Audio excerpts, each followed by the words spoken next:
Está con nosotros el doctor Oscar Romera, es abogado del senador Armando Traferri. Oscar, buenas noches, ¿cómo estás? Buenas noches, Marcelo, muy bien. Bueno, muchas gracias por venir. Bueno, nosotros tuvimos algunos programas atrás la visita del ex fiscal Ponce Assad. Hizo declaraciones, algunas muy duras contra Traferri. Me gustaría, como disparador, presentarte y presentarle a la gente lo que dijo el ex fiscal sobre el senador Traferri. Si te parece, lo escuchamos. Sí, cómo no. Adelante. Quien armó todas las piezas y puso en contacto a los distintos actores fue el propio senador Traferri en una reunión que mantuvo con el doctor Serjal poco después de que haya asumido la Fiscalía Regional Segunda, en una reunión que se celebró en los altos del Palacio Viejo de la Fiscalía por Montevideo, Sí. en la planta alta. Así comenzó el senador Traferri con Serjal a armar esta cuestión. ¿Por qué? Porque a mí después me mandaron a una reunión con Peiti, tal cual yo lo he declarado judicialmente, y está a disposición. Bueno, Oscar, muy bien. ¿qué hay para decir sobre esto? Mira, a mí me da risa porque yo a Ponce Assad lo conozco de hace muchos años y siempre fue una persona problemática. Yo lo he denunciado a él mucho antes de esta causa, de mi intervención, por actos de corruptela judicial, que incluso fueron, cuando lo destituyeron por esta causa del Senado, uno de los elementos que tuvieron en cuenta fue esa vieja denuncia. Yo, una persona no tiene ninguna credibilidad, y cuando lo veo ahora, digo, este es un mentiroso serial, y lo digo haciéndome ¿por qué? cargo, y te voy a explicar por qué. Cuando a él le estalla en el allanamiento, esas declaraciones que hace en la puerta de su domicilio, curó su inocencia por la tumba o la ceniza de su padre. Cuando vos metés a alguien tan caro a los sentimientos, después no podés creer que haya dicho todo lo que haya dicho y que estas cosas que dice contradice ya otras que hayan dicho. Vos fíjate, a ver, te voy a tratar de hacer una síntesis. En este programa que yo lo vi, él dice, por ejemplo, que él nunca recibió plata. Él simplemente era un cartero, ¿no? Le daban un dinero en un sobre marrón y lo daba. Sin embargo, él en las declaraciones que se tuvieron en cuenta para el arrepentimiento y que quedaron incorporadas al legajo y que firmó él de conformidad, admite que recibía $5.000 por mes aproximadamente, que le pidió plata a Peiti para hacer un viaje, un doble abono para hacer un viaje a Europa, y que además para pasarle información por investigaciones le pidió $100.000 que tenía que ser a través de un abogado que él indicara para presentárselo a la fiscal Iribarren. Eso lo reconoció él, que por supuesto tampoco le creo, pero como no creo eso, tampoco creo esto, ni creo la primera vez que dijo que no era inocente. También dice que él no pasaba datos a este hombre del juego clandestino, sino que eso se encargaba un empleado. Bueno, en el abreviado donde él declara, y lo tienen por arrepentido y como válido sus dichos, dice otra cosa contraria. Entonces, si yo no puedo creer eso, ¿cómo puedo creer esto?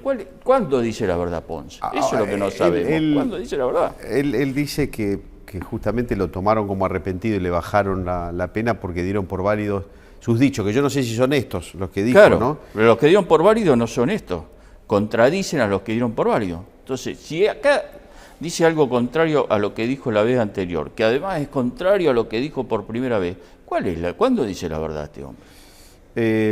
Independientemente de Ponce Assad, ¿qué se puede decir del senador Traferri? Mirá, ¿por qué no se presenta, Oscar? Es una buena pregunta esa. Es una buena pregunta porque es la que más hacen y es la que han instalado, a mi juicio aviesamente, en la opinión pública de alguien que es renuente a la justicia. Pero si uno sigue la secuencia, lo que están fuera de la ley no es Traferri, sino lo que lo persiguen, los fiscales. Lo digo con toda palabra y te lo voy a explicar. Cuando sale esta imputación pública a raíz de los dichos de Ponce Assad, que dicho sea de paso, la prensa me acuerdo del titular de Infobae, extravagantes dichos del fiscal que habló además de magia negra y de macumbas y no sé qué cosa. Bueno, cuando sale esto a la opinión pública, Traferri fue con su anterior abogado y se presentó a dar explicaciones a los fiscales. Se presentó. Él no eludió a la justicia. Fue y se presentó voluntariamente, no estaba obligado a hacerlo. Porque Pero se presentó en la justicia, en la causa. Ante los fiscales, sí. Se presentó en la causa acompañado de ese abogado. Se filmó esa audiencia, está filmada, porque el abogado, con buen tino, el doctor Vázquez era en ese momento el abogado, llevó cámara y eso para registrar el hecho. Y ahí los fiscales incluso se mostraron muy predispuestos a esto y hasta le dieron a través de un disco de computadora, le dieron la información que tenían, qué sé yo.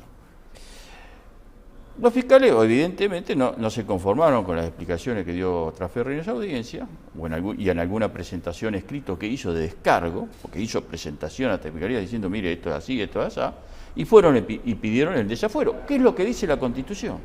Van y piden desafuero. El desafuero es interesante porque está registrado también en la versión taquigráfica del Congreso, y en el desafuero no fue un tratamiento a libro cerrado, sino que se los citó a los fiscales que den explicaciones y pidan evidencia. Es muy interesante ver esa versión taquigráfica porque ahí uno ve por qué rechazaron el desafuero. Fueron con pruebas que ni siquiera podríamos decir circunstanciales, evidencias más que pruebas, que ni siquiera podríamos decir circunstanciales, y que además quedó demostrado en ese juego de interrogatorio de un senador que no es del partido de Trasferri, que es Enrico, y del presidente que presidía la comisión, que era, creo que Gramajo en ese momento, que habían fragmentado conversaciones grabadas que tenían de Peiti para acomodarlas aviesamente y parecer que decían una cosa distinta a lo que indicaba.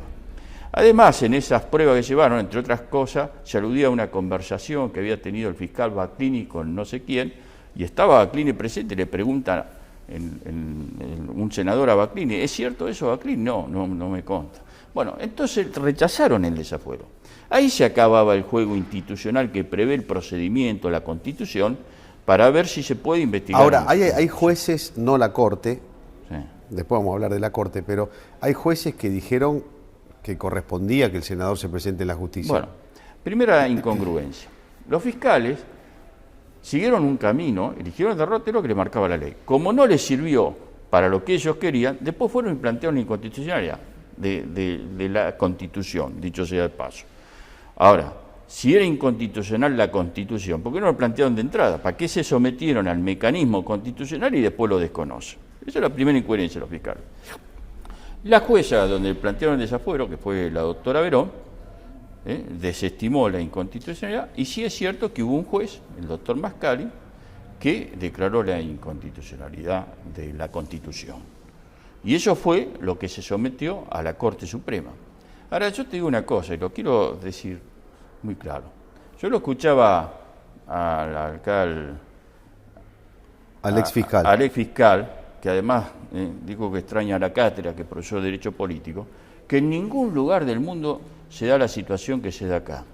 Y no es así. Vos sabés que en las constituciones de la Argentina hay constituciones que siguen el mismo criterio de la Santa Fe.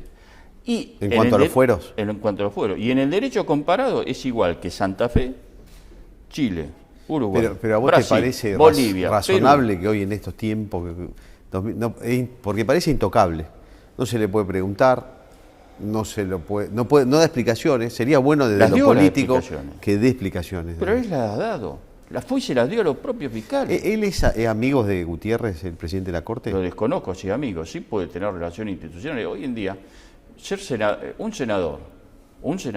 Porque Ponce dijo que se tendrían que... Mirá, yo te digo una cosa, en el fuero nuestro, es un fuero que tiene la suficiente entidad de conocernos básicamente todo y de que coincidir jueces, abogados, fiscales, en el mismo ámbito y generar relaciones que no son relaciones de amistad o eso. Yo te digo una cosa, hay un famoso empresario rosarino, de cuyo nombre no quiero acordarme, como dice el Quijote, que hace mensualmente, o no sé si mensualmente, pero con cierta periodicidad, unos asados donde van abogados, donde va Arbeta, donde va Baclini, donde ha ido Chiapapetra, y yo voy a pensar que por eso no pueden actuar o decidir en causa. Bueno, sería romper un sistema de relaciones naturales que se dan en la vida social, ¿no? Oscar, por último, ¿cómo va a seguir esto entonces? Mira, esto va a seguir... ¿Hay Trasferri para rato sin...? No, bueno, ¿Va a quedar en la nada esta causa? No va a quedar en la nada.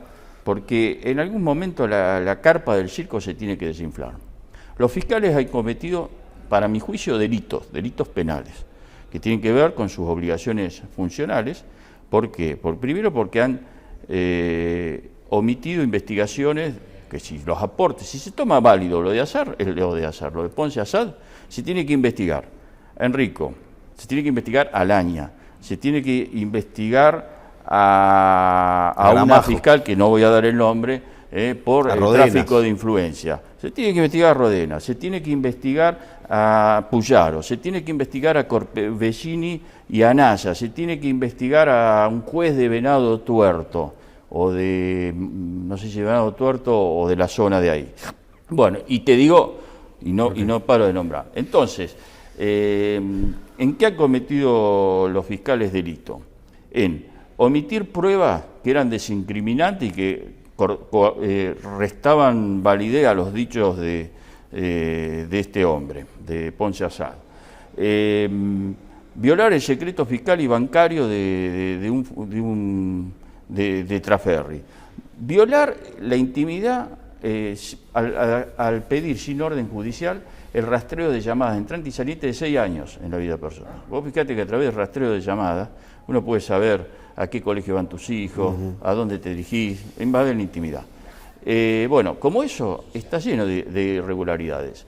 Acá yo lo que veo, ¿qué lectura le doy a esto? Una politización del ministerio, de un sector del Ministerio Público de la acusación, que está atravesado por la política, y que esto es funcional a situaciones políticas y por esto lo han mantenido vivo y le han dado vida. Esa es mi tesis. Me quedé con un montón de cosas para preguntarte, ¿te puedo volver a invitar? Sí, cuando quieras. Porque tengo muchas preguntas más para hacer. Bueno, te Pero lo agradezco nos quedamos sin mucho. tiempo ahora. Bueno. Muchas gracias, Marcelo, gracias a y a vos, tu Oscar. disposición como siempre. Muy amable.